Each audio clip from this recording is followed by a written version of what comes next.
দেখো আমি আজকে যেটা রান্না করেছি, যেই ডিশটা, সেটা হচ্ছে আমার পনিরের ফ্রাইড রাইস।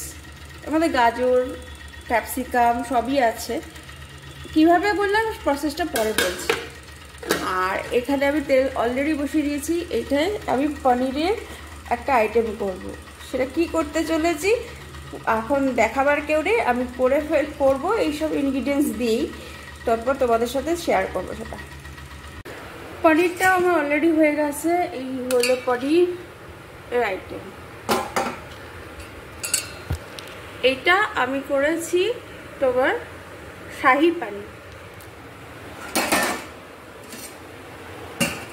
তোমরা হয়তো বলতে পারো যে শাহি পনির দিয়ে অ্যাকচুয়ালি পোলাও বা বিরিয়ানি ভাল লাগে।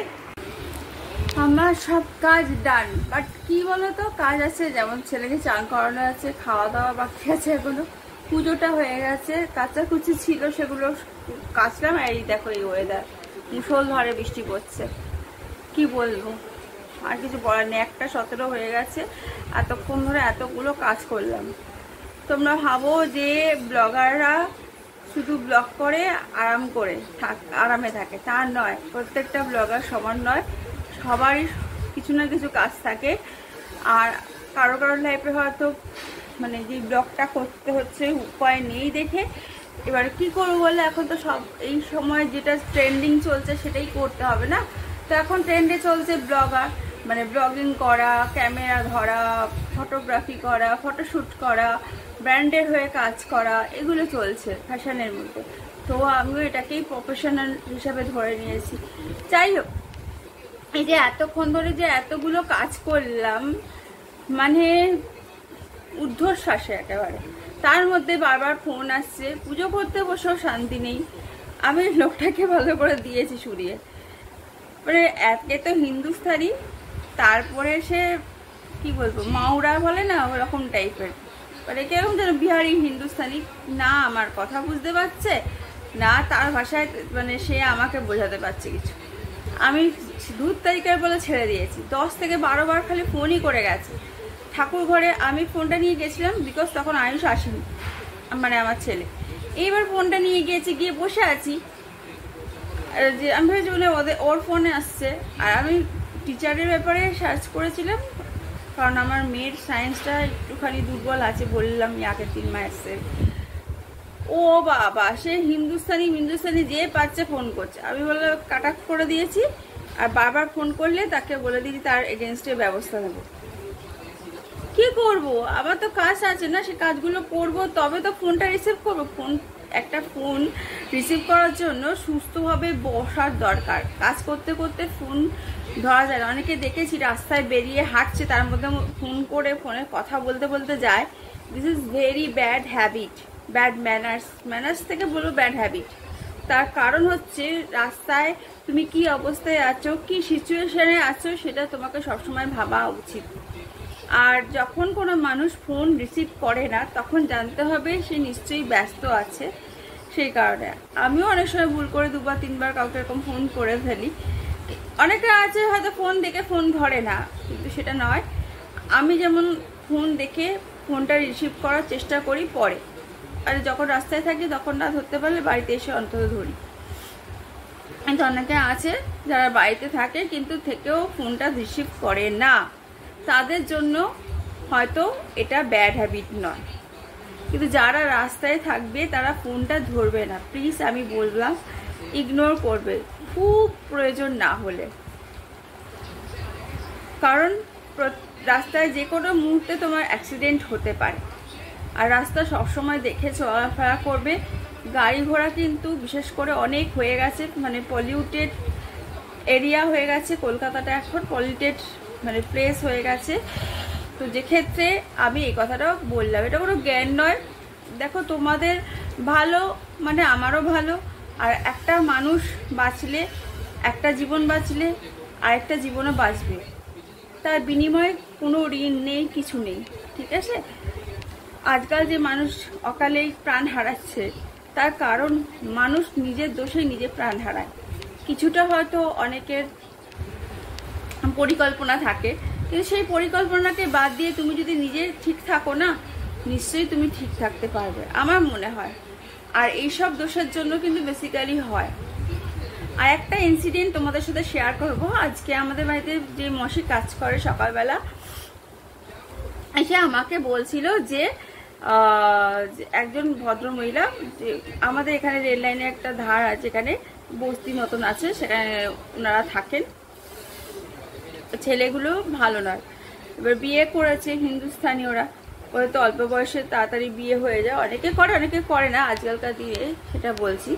তো আমি কি বলবো আর, মানে খুবই স্যাড লাগছে আমার কাছে, খারাপ লাগছে। একজন ভদ্রমহিলা, বয়স্ক মা, সে তার 2 ছেলের কাছে থাকে, ছেলে বউরা তাকে ঠিক মতন খেতে দেয় না, দুবেলা খেতে দেয় না, ঠিক মতন থাকতে দেয় না, জামা কাপড় তো দূরের কথা, ছেড়ে দাও। আমি একটা কথা বলবো, আজকাল মানুষের অনেক খারাপ চায়। নিজের ছেলে মেয়ে যদি ভালো না হয়, সেক্ষেত্রে অন্য লোককে আমি কি করে বলবো বা ভাববো সে ভালো হবে? তাই বিশ্বাস কাউকেই এখন করা যায় না। সেই হিসাবে বলবো, কিছু কিছু লোক এখনো আছে পৃথিবীতে যে ভালো, তাদেরকে তোমাদের বুঝতে হবে। আর একটা কথা, নিজেকে ভাববে না কোনো পরিস্থিতিতেই নিজে হেরে গেছো। হয়তো অনেক কষ্ট লাগবে, অনেক মারা আছো যারা আমার থেকে অনেক বড়, তাদের কথা বলছি, তারা দুনিয়াটা আমার আগে দেখেছো, আমি তাদের হয়ে বলছি, তাদের উদ্দেশ্যে বলছি, তোমরা প্লিজ এমন কিছু করো না। ঠাকুমা, দিদিমা, পিসি, মাসি, যেই হও, আমাদের ঘরে যদি কোনো সন্তান এরকম করে থাকে তোমাদের সঙ্গে, তোমরা প্লিজ পুলিশের সঙ্গে কন্ট্যাক্ট করো, থানায় যাও। থানায় যদি ডায়েরি না করতে পারো, চলার অবস্থা না থাকে, সেরকম সৎ মানুষের সঙ্গ নিয়ে কারোর এনজিও বা সংস্থার সঙ্গে যোগাযোগ করো। মহিলা সমিতি এখন অনেক জায়গায় গড়ে উঠেছে, আরও এনজিও হবে যারা এইসব মহিলাদেরকে রাখার ব্যবস্থা নেবে। আমাদের এখানে এরকম হয়েছে দক্ষিণেশ্বর, যেখানে আমি আমার আগে জন্মস্থান, যেখানে আমি থাকতাম, তো সেখানে আমি এরকম দেখেছি। একজন বুড়িকে আমার বাবারাই তো দেখেছে, তারপরে বৃদ্ধাশ্রম যে আছে আমাদের আদ্যাপীঠে, সেখানে তাকে রাখা হয়েছিল। সে এখন বেশ ভালোই আছে সবার সাথে। সেরকম তোমাদেরও ব্যবস্থা করা যাবে যদি তোমাদের কেউ এরকম অসুবিধায় পড়ো। হুটহাট করে প্রাণ দিয়ে বসো না, নিজেদের প্রাণের কিন্তু অনেক দাম।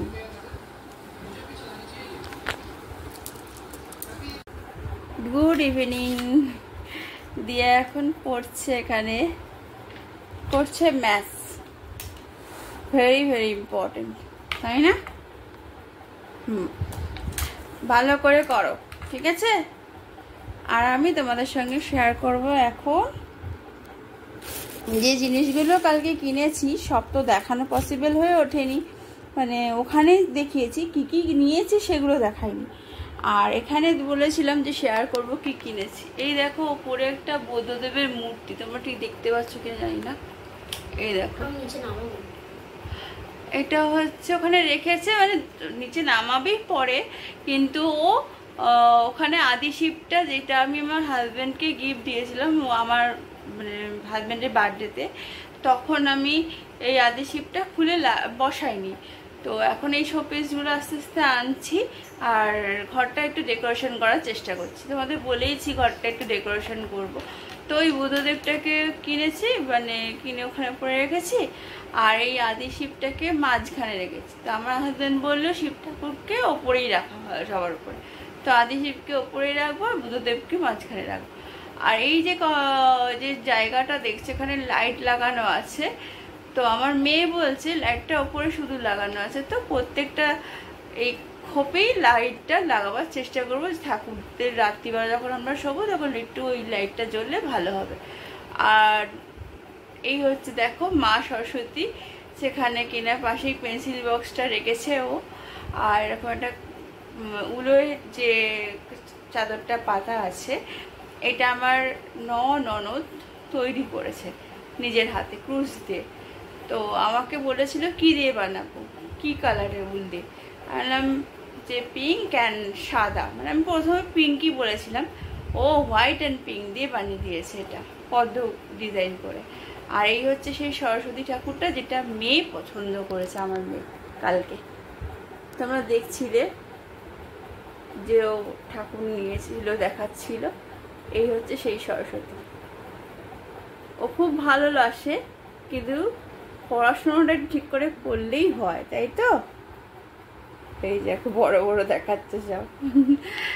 যাই হোক, আমি একটু জুম করে নিয়েছি তাই তোমাদের দেখানোর জন্য। আর ওই হচ্ছে দেখো আদি শিব, আর ওই হচ্ছে বুদ্ধদেব। এই দুটো মানে শিবটা তো আগেই দিয়েছি বললাম, আর এই যে বুদ্ধদেব আর এই সরস্বতী মাকে কালকে নিয়ে এসেছি, তাই তো দিয়া? আচ্ছা, এবার যেটা শেয়ার করবো সে হচ্ছে এই জিনিসগুলো।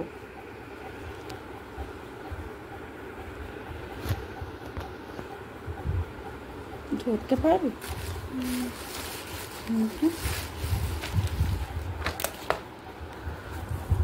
ও পড়াটা আমি একটু দেখে নিচ্ছি, তারপরে আমি আমার কাজ আবার করতে যাবো। ফার্স্টে যেটা দেখাবো, আবার পালসের না গয়নার খুব ইচ্ছে ছিল, তো আমার হাজবেন্ড কবে দেবে জানি না। আর সোনার জিনিস তো পুজোর সময় পরতে পারবো না কাপড়ের সাথে, যে বেনারসি বাঁধে দিয়েছে। ছোট খুব মশা হয়েছে মসকিটো। এই দেখো,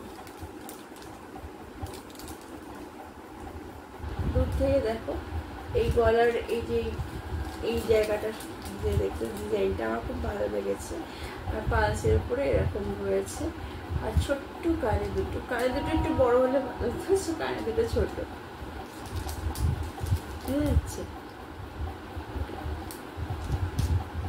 এটা 200 টাকা, 200 না 250 এরকম দিয়েছে।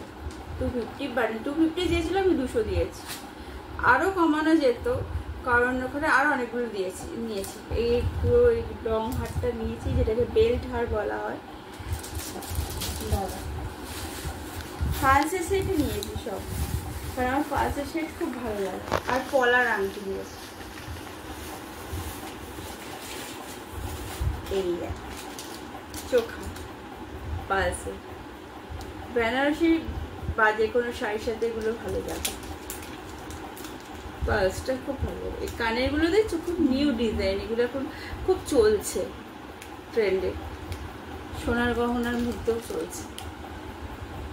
এটাও ওরকমই নিয়েছে, 160 মতন চেয়েছিল, আমি 100 দিয়েছি।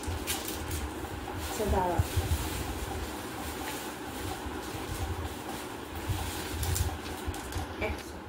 ঠিক আছে। এবার দেখো এইটা কেমন লাগছে, এইটা দেখো একটু জুম করে দেখো। এইটা দেখো, এটা কিন্তু পিকক ডিজাইন রয়েছে, পিকক মোটিভের উপরে ডিজাইনটা করা আছে, তার মধ্যে স্টোন দেওয়া আছে। এগুলো কিন্তু অ্যাকচুয়ালি সাউথের গয়না, সাউথের যে ট্র্যাডিশনাল কালেকশনগুলো আছে গোল্ডের, সেই তার মধ্যে এইগুলো পরে।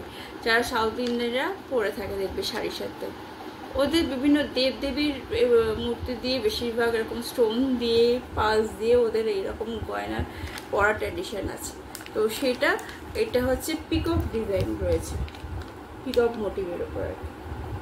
তোমাদের কেমন লাগলো অবশ্যই লাইক শেয়ার কমেন্ট করে আমাকে জানাবে, এবং সাবস্ক্রাইব করতে ভুলবে না। হ্যাঁ, আমি মেয়ের জন্যও কিনেছি, সেগুলোও সব দেখাচ্ছি। এটা আপাতত আমি কিনেছি যেগুলো শাড়ির সাথে পরবো, কারণ এবারে পুজো বেশিরভাগই শাড়ি লেহেঙ্গা এ ধরনের জিনিস পরবো বলে এইটা কিনেছি, ঠিক আছে। আর হাতে আছে এবার একটা পালসের সেট দেখাচ্ছি, ওটা আমার খুব পছন্দ, অনেকদিন আগেই পছন্দ হয়েছিল, দেখেছিলাম। তো এবার সত্যি সত্যি পেয়ে গেছি, এখানে দেখছিলে দেখাচ্ছিলাম না দোকানে। এই দেখো,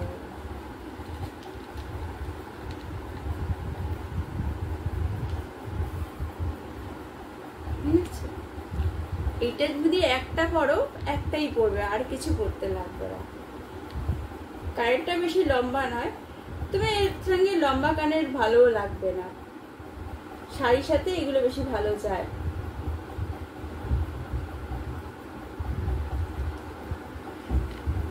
এটাও 250 মতন নিয়েছে, 250।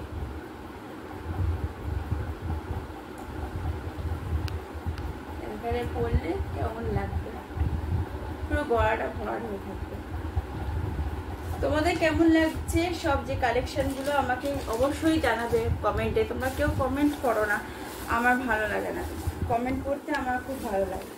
আচ্ছা আরেকটাও আছে, দাঁড়াও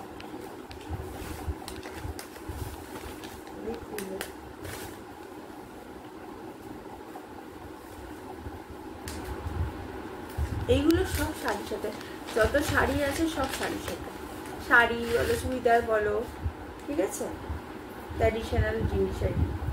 এটা যেটা নিয়েছি এটা হচ্ছে টাই চেন। আমার অনেক দিন ধরে ইচ্ছে ছিল আমি একটু টাই চেন করবো। তো আমার সোনার কালেকশন আছে হাজবেন্ডের কাছে, এর থেকেও ভালো ডিজাইন আছে। তো এটা হচ্ছে টাই চেন, মানে এটা ছোট বড় করা যেতে পারে, মানে করা যায় আর কি, যেতে পারে বলছি। এই টাই চেনের সঙ্গে কানেরটা দেখো, কানেরটা ছোটোর মতন রয়েছে, ডিজাইনটা দেখো একটু ক্লোজলি। এই যাও কানেরটা ছোটোর মধ্যে গোলের মধ্যে রয়েছে, গোল না পিকক ডিজাইন রয়েছে, গোল রয়েছে, ফ্লাওয়ার ডিজাইন রয়েছে।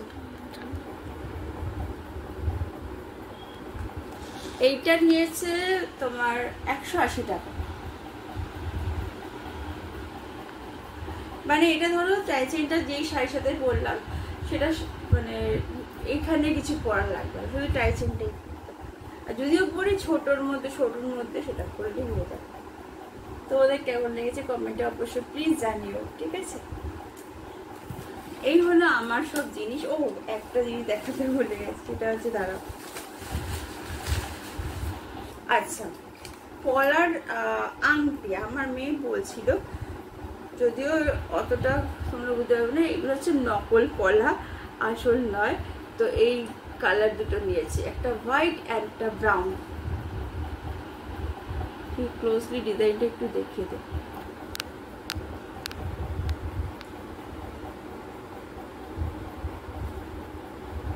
ফোকাস আসছে না, প্লাস্টিকের উপর আর কি, এটা ঠিক পলা বলে না।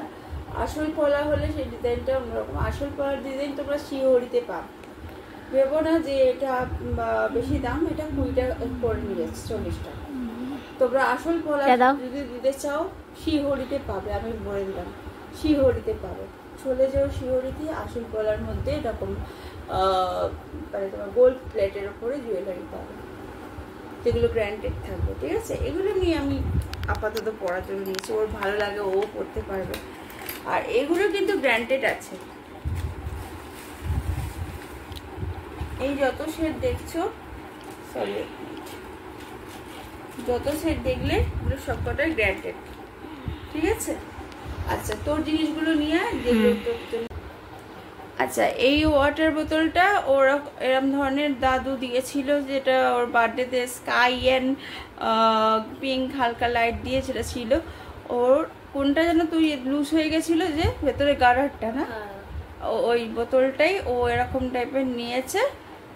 এইটা আমার একটা বন্ধু দিয়েছে যে স্টিকার্স বানায়। হ্যাঁ আচ্ছা খুব সুন্দর হয়েছে। এটা আমি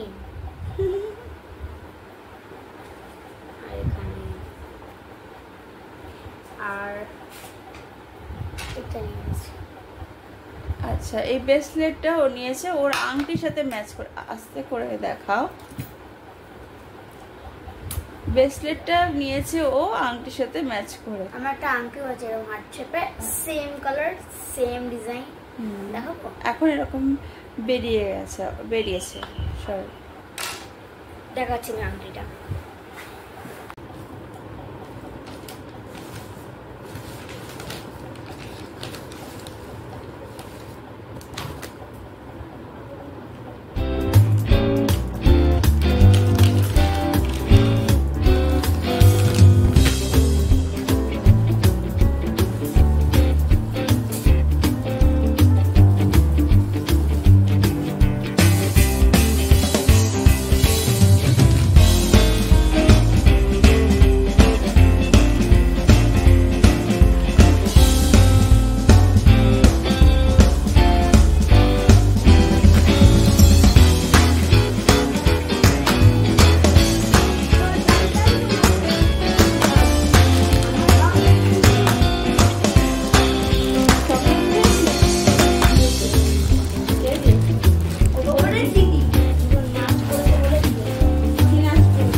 হার্ট ডায়মন্ডের ডায়মন্ড না ওটা, না ডেভেলাইজ। হ্যাঁ ডেভেলাইজ, হ্যাঁ ডেভেলাইজের আমার একটু কানের সোনার উপর করার ইচ্ছা আর আছে। আজকে আমি রিং কালেকশন দেখাচ্ছি। এটা হচ্ছে আমার রিং কালেকশন। চকলেট গুলো দিয়েছে আমার কাছে। কিনে নিয়ে চলো সব। শেপ আছে, বাটারফ্লাইটা আমি ইউজুয়ালি বাড়িতে থাকলে পরি। আর কি কি আছে দেখো, রিং আছে, এটা ফ্লাওয়ারের, আর একটা ক্রাউন।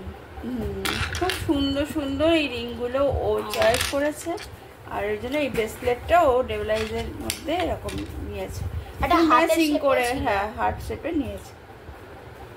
এটা তো হার্ট শেপেরই, একটা হাতও ছিল, হাত হাত ছিল, লাভ লক ছিল, তারপর সান ছিল।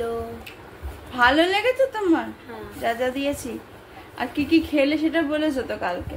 Spring roll, chicken finger, chicken spring roll আর পিৎজা, চিকেন পিৎজা। আচ্ছা, আর এই দেখো এখন পড়ে এলো, চকলেট। চকলেট খাচ্ছে। আর আমি ঠাকুরের যে বিছনাপত্র কিনে যেটা দেখিয়ে দাও, শেয়ার করে দাও গোপাল। হাজমোলা ওটা। তোমার পড়া কেমন হলো? দূরে সরো দেখি, পড়া কেমন হলো? খুব ভালো হলো। ভালো হয়েছে? কি পড়েছো আজকে স্যারের কাছে? কিন্তু সেটা বলতে পারবো না। কেন সেটা বলতে পারবে না কেন? কি ব্যাপার সেটা বলতে পারবে না যে? এগুলো ডেভেলাইজের তো। হ্যাঁ ডেভেলাইজের, তো মেয়েদের, ছেলেদের না। আমি পটি করে দেবো। বাবা এরকম বলতে নেই সবসময়। আচ্ছা তুমি একটু দূরে বসো, দূরে বসো টোনে, ওর দেখিয়ে নিই, তারপর আমি কাজ করবো, তোমার দিদির সাথে কথা বলবো, ঠিক আছে? এক সেকেন্ড। আর ওর বই খাতাটা তারপর গুছিয়ে দিবি, কালকে স্কুল আছে।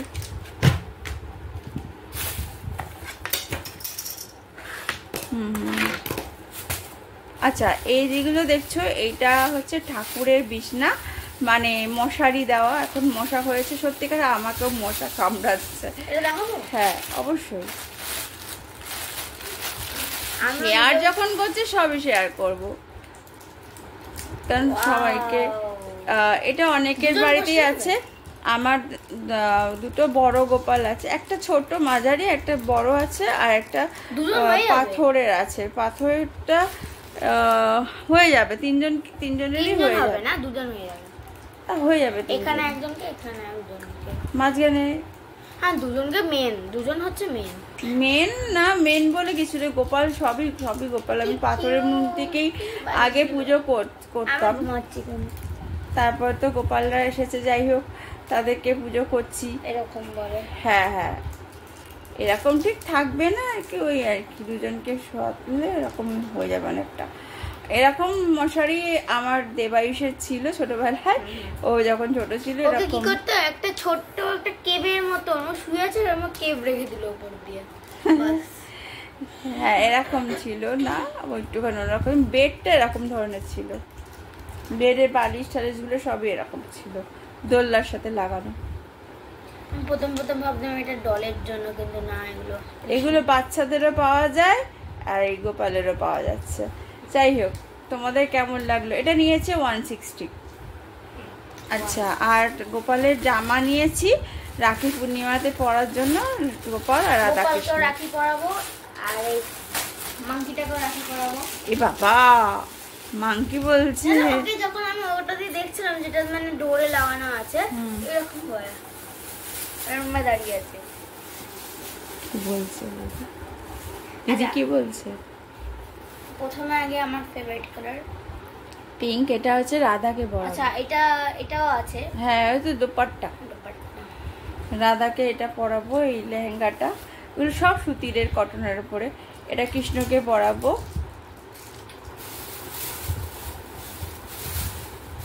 আর এটা হচ্ছে বাচ্চাগুলো, এটা এরকম জামা। হ্যাঁ এটা ফ্রক নিয়েছি গোপালের জন্য।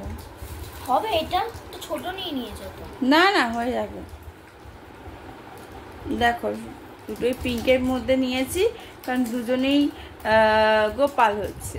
গোপাল যে তো বাচ্চা, তো বাচ্চার মতন করে তাদের বাল্য সেবা করতে হয়, আমি জানি, শুনেছি আমার ঠাকুমা দিদা এদের কাছে। মা তো করেই, তাছাড়া মা এখন পারে না, আগে তো করতো। যাই হোক, এখন ঠাকুরমশাইকে দিয়ে পুজো দেওয়া হয়। তো যাই হোক, আমি তাই বাল্য সেবা করছি ঠাকুরের। জানি না কত কি উন্নতি করতে পারবো। তোমরা তো দেখছো যে আমি গোপালের জন্য এগুলো কিনতে গিয়েছিলাম, তোমাদের বললামই, শেয়ারও করে দিলাম সে কী কী কিনেছি। তো যদি ভালো লাগে অবশ্যই লাইক, শেয়ার, সাবস্ক্রাইব করে দেবে আমার চ্যানেলটাকে। কমেন্টে লিখে জানাবে তোমাদের কোনটা কেমন লাগলো, মানে আমার গয়নার কালেকশানটা কীরকম লাগলো, যেগুলো আমি কিনেছি কীরকম দাম, কত কি বার্গেনিংটা ঠিকঠাক আছে কি না। আর এইদিকে দেখো যে গোপালের বিছনাটা, আর এইদিকে গোপালের জামা কাপড়গুলো তোমাদের কেমন লেগেছে অবশ্যই ভালো করে জানিয়ে দিও আমাকে। কমেন্টে লিখে জানালে আমার খুবই ভালো লাগবে, তাই তো দিয়া? বলো। কমেন্ট যেন করে সবাই, যা আঙ্কেল আন্টি দাদা দিদি যারা আছে প্রত্যেকে কমেন্ট করে জানিয়ে, যারা যা আছে তাই লিখে দাও, ভালো যদি বাজে কিছু সব লিখে দাও, সব লিখে দাও। তোমাদের যদি ভালো লাগে ভালো লিখবে, খারাপ লাগলে খারাপটাও লিখে কমেন্টে লিখে জানাবে, যে যার যেরকম লাগবে জানাবে। আর কোনো জায়গায় যদি আমাদের ভুল হয়েই থাকে সবার, তাই না? সবার তো সব জায়গায় প্রথমেই যে ভালো হবে এরকম কোনো ব্যাপার নয়। তো যাই হোক, অবশ্যই লাইক শেয়ার সাবস্ক্রাইব। কোনো জায়গায় তো ভুল বলতে পারি, ভুল বলে ফেলেছি, যদি মনে হয় আমাকে কমেন্ট করে লিখে জানাবে। আমি প্রত্যেকের কমেন্ট পড়ে তাদের উত্তর একদিন দিয়ে দেবো, তাই তো? ঠিক আছে, চলো টাটা বাই বাই। এখন আমার রাত্রিরে আবার ডিনারের জন্য ব্যবস্থা করছি। তো ব্যাস, আজকের মতন good night, tata. Good morning all everyone, তোমরা সবাই কেমন আছো? নিশ্চয়ই ভালো আছো। Welcome back to my channel অর্পিতাদের হ্যাশট্যাগ মাই ব্লগ। সকাল সকাল রান্না করতে শুরু করে দিয়েছি, মশি ঘর ঠর মুছে টুছে গেছে। এখন আমি এটা করবো যেটা, সেটা হচ্ছে ইলিশ মাছ। তো ইলিশ মাছের একটা তেল আইটেম করব। এখানে আছে পেঁয়াজে বড়া, মানে যেটা পেঁয়াজি, আর এখানে পেঁয়াজের মুসুর ডাল হচ্ছে, এখানে ভাত হয়ে গেছে অলরেডি, আর এখানে একটা মাছের ঝোলে আলু আর কাঁচকলা সিদ্ধ করতে বসেছে। তো এখন রান্নাটা করব, তারপর তোমাদের সঙ্গে সবই শেয়ার করব। কারণ আমাকে দেখিয়ে দেওয়ার মতো কেউ নেই যে ফোন হোল্ড করে দেখাবে আমি কীভাবে কী করছি। তো আমি মাঝে মাঝে এভাবেই শেয়ার করবো তোমাদের।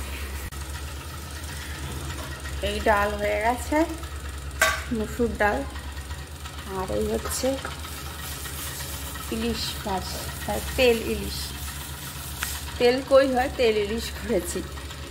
চাইটা কেমন হবে মানে খেতে আমি অতটা চেক করে দেখি, শুধু নুন মিষ্টিটা দেখি। এবার আমি ভাজবো হচ্ছে কাতলা মাছটা।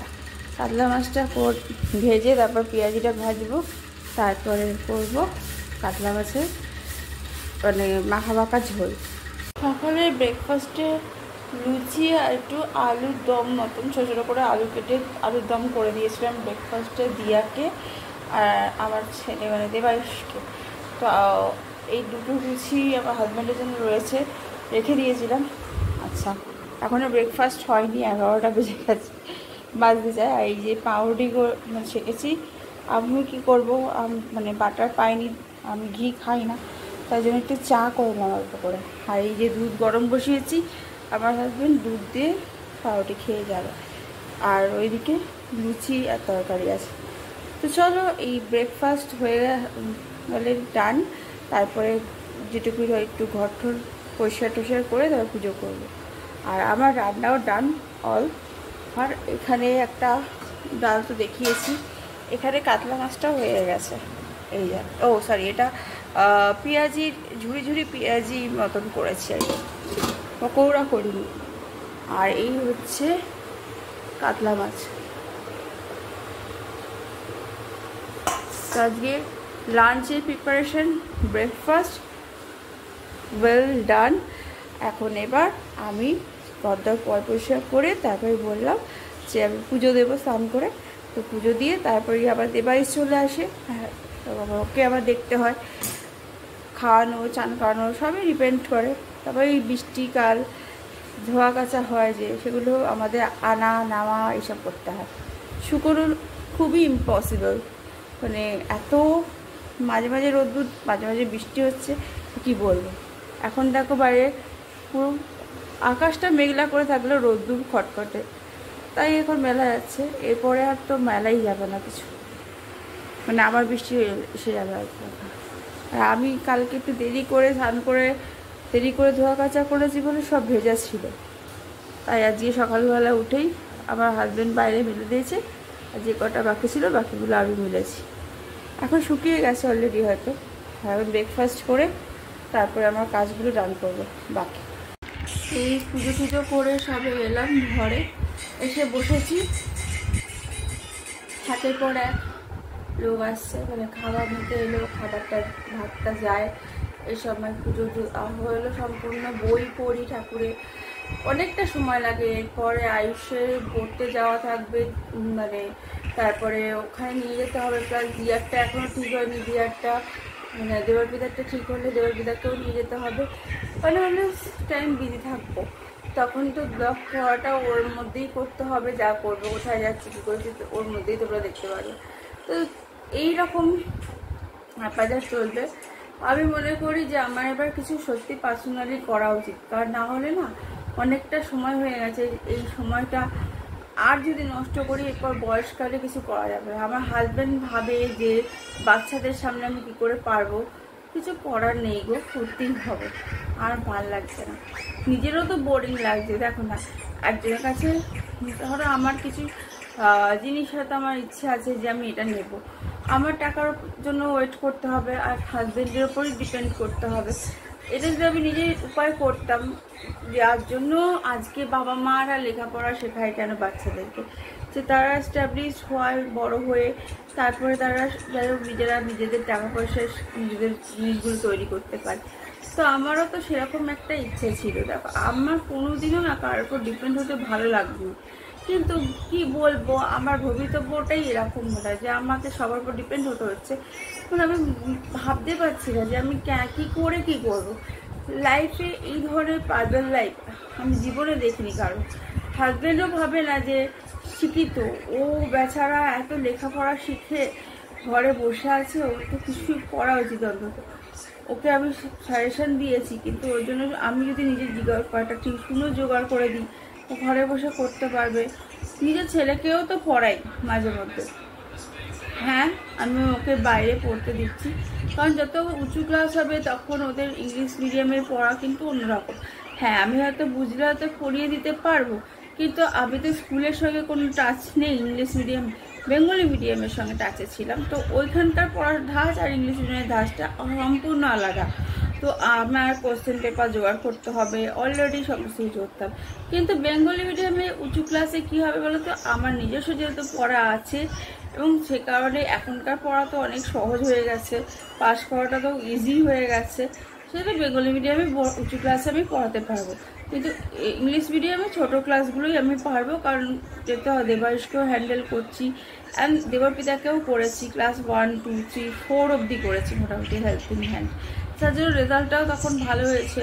এখন আমি পারি না হেল্পিং হ্যান্ড করলে, আর করতে গেলেও ও করতে দেয় না, ওর স্যার ম্যামই ঠিক আছে, কিন্তু স্যারের কাছেও তো অঙ্ক ভালো বুঝছে না। যাই হোক, অঙ্কটার জন্য আমি একটুখানি আমার হেডে রয়েছে, আমি দেখছি মাস্টার খুঁজি, কারণ না কিছু করার নেই, নাহলে ওর অঙ্কটা এরকমের নাম্বার বাজে আসছে একদম। আমি চাই না যে কোনোভাবে বাজে মার্কস তুলি, যেহেতু একটা ভালো স্কুলে পড়ে, তার একটা রেপুটেশন আছে, সেই স্কুলের রেপুটেশন বজায় রাখার জন্য স্টুডেন্টদেরও সেই দিকে লক্ষ্য রেখে নিজেদের স্কুলের ভালোবেসে নিজেদেরকে পড়াশুনো করতে হবে। শুধু গসিপের জন্য বা অন্য কিছু করার জন্য কিন্তু স্কুলটা নয়, সব কিছু মিলিয়েই একটা স্কুলে যেমন একটা অ্যাডভেঞ্চার তৈরি হয়, অ্যাক্টিভিটি হয় বাচ্চাদের নিয়ে, তেমনি স্কুলে কিন্তু পড়াশোনাটাও হয়, যেটা বাড়িতে সব কিছু সম্ভব না এত কিছু একসঙ্গে। তাই জন্যে আমরা ছোটো থেকে স্কুল যাওয়াটা খুব পছন্দ করতাম। আর যখন সায়েন্স নিয়ে পড়বে কেউ, তখন তো তার বেশি ইন্টারেস্টিং লাগবে। কেন বলছি সায়েন্সের কথাটা, তারা ল্যাবে যেতে পারবে, গিয়ে এক্সপেরিমেন্ট করতে পারবে, নিজেরা কিছু আবিষ্কার করতে পারবে, এবং সঙ্গে তাদের প্র্যাকটিক্যালটা ওপর দিয়ে অনেকটা নাম্বার তুলতে পারবে। যারা ধরো আঁকা ঝোঁকায় ভালো, আমি যেমন আঁকায় ভালো ছিলাম বলে আমি নিজেরটা নিজে বলছি বলে না, সত্যি কিনা সেটা তোমরা আমার বাবাকে গিয়ে জিজ্ঞাসা করে আসতে পারো দক্ষিণেশ্বরে। আমার আড়ালে বাবা মাও বলবে যে ও আঁকা ভালো ছিল, বিকজ আঁকাটা আমি ভালোবেসে করেছি, শিখেছি, চেষ্টা ছিল, আগ্রহ ছিল, তাই পেরেছি। আর লেখাপড়াটাও আমার প্রথম দিকে যেমন ভালো ছিল, লাস্টের দিকেও আমি লেখাপড়া নিয়েও খুব আগ্রহী ছিলাম, এখনও আগ্রহী আছি। করতে পারলে ভালো, মানে আমার রেজাল্ট ভালো করা দিয়ে কথাই, আমি কখনো পাস করব না, খারাপ নম্বর পাবো, এটা না, জীবনে নেগেটিভ জিনিসটা ভাবতে পারি না, পজিটিভ জিনিস নিয়ে সারাবত এগোতে চাই। আর তোমরা যারা যারা আমার মতন আছো এরকম, তাদেরকেও বলবো পজিটিভ থিঙ্কিং করতে শেখো এবার থেকে। কেননা পজিটিভ জিনিস থিঙ্কিং করলে না, পজিটিভনেসটা তোমার নিজের মধ্যে আসবে, তখন তুমি কি করতে পারবে, তখন তুমি বাকি সবাইকেও মানে বুদ্ধি দিতে পারবে। আর এই বুদ্ধিটা সবাই দিতে পারে না। আজকে আমার দাদু দিদা ছিল, যেখানে আমাদের শ্বশুরবাড়ি, সেখানেই আমি বলেছি আমার মামার বাড়ি এলাকা, মানে আমার দাদু দিদাদের পৈতৃক বাড়ি রয়েছে, যেখানে দাদু দিদা থাকতো, তারা এখন নেই, কিন্তু মামারা রয়েছে। সেই বাড়িতে অন্যান্য মামারাও আছে, আর কাকাতো জ্যাঠাতো থাকে না, খুড়তুতো মামা, তারা রয়েছে। আর নিজের মামা বলতে একটা মামা আছে যে এখানে থাকে, মামা মামি। তো আমরা বেশি যাই না, কারণ পাশে পাশে বাড়ি হলে যাওয়া হয়, যদি দূরে থাকতো ঠিক যাওয়া হতো, তখন দেখা করতে বছরে একবার হলেও যেতাম। যাই হোক, এসব কথা বলে লাভ নেই। আমি বলতে চাইছি একটা কথাই, যে তোমরা নিজেদের মনটাকে পরিষ্কার যত রাখবে, তত তোমরা সবাইকে বুদ্ধি দিতে পারবে। যেরকম আমার দাদু কাছে সবাই আসতো, জানো তো, দাদু না সবাইকে ভালো ভালো বুদ্ধি দিত। বুদ্ধি মানে কেউ ধরো কিছু নিয়ে সমস্যায় আছে, চলে আসতো, তাকে ভালোভাবে বুঝিয়ে দিত, সে তারপর সেই অনুযায়ী চলতো, সে ভালো থাকতো। আমি শুনেছি আমার মায়ের মুখে সেটা অবশ্য। তা আমিও সেরকম মা বাড়ির আদলে কিছুটা তৈরি, কিছুটা আমি আমার বাপের বাড়ির আদলে, মানে আমার নিজের দাদু তার আদলে তৈরি। আর আমার নিজের দাদু তিনিও শিক্ষিত ছিলেন, ইংলিশ পড়াতেন স্টুডেন্টদের, শুনেছি বাবার কাছে। তো আমি তো জন্মে দাদুকে দেখিনি, দিদাকে এই ঠাম্মাকে দেখেছি, তাও বেশি বড় হয়নি, আয়ুষের মতন বয়স কি তারও থেকে ছোট ছিলাম, তখন আমার ঠাম্মা মারা যায়। পরিষ্কার মনে আছে, আবছা আবছা, পরিষ্কার নয়, আবছা আবছা মনে আছে ঠাম্মা মারা গেছে। ঠাম্মা লাস্টের দিকে একটু কেমন হয়েও গেছিলো, বেশি বয়স হয়নি, ঠাম্মা মারা গেছিলো 65 না 67, যাই হোক।